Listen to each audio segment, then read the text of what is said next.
আগের ভিডিওতে তো তোমরা দেখতেই পেয়েছো আমরা দীঘা পৌঁছে গেছি, আর পৌঁছানোর পরই তো বাচ্চারা পার্কে গিয়ে খেলাধুলা শুরু করে দিয়েছে।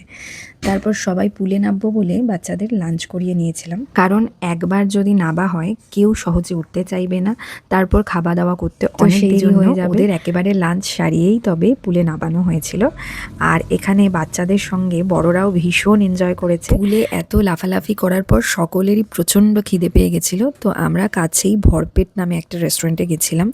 তো এখানকার খাওয়া দাওয়া ভীষণ ভালো ছিল। আমরা বেশি কিছু অর্ডার করিনি, করেছিলাম হচ্ছে ভাত, ডাল মাখানি আর চিকেন।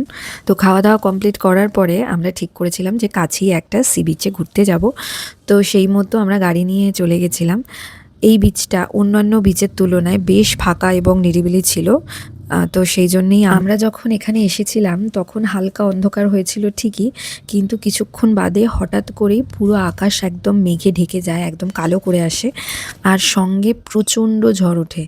তো যেহেতু একদম ফাঁকা জায়গা, এত জোরে হাওয়া দিতে শুরু করে যে আমরা প্রায় কেউই সোজা হয়ে দাঁড়াতে পর্যন্ত পারছিলাম না। আর গাড়িতে ওঠার পরেই শুরু হয়ে যায় বৃষ্টি। তো তাই জন্য আমরা আজকে আর কোথাও যেতে পারিনি। তো ব্যাস, আজকের জন্য ভিডিওটা এইটুকুই। আবার আসবো নেক্সট ভিডিওতে। তো আজকের জন্য এখানেই বাই।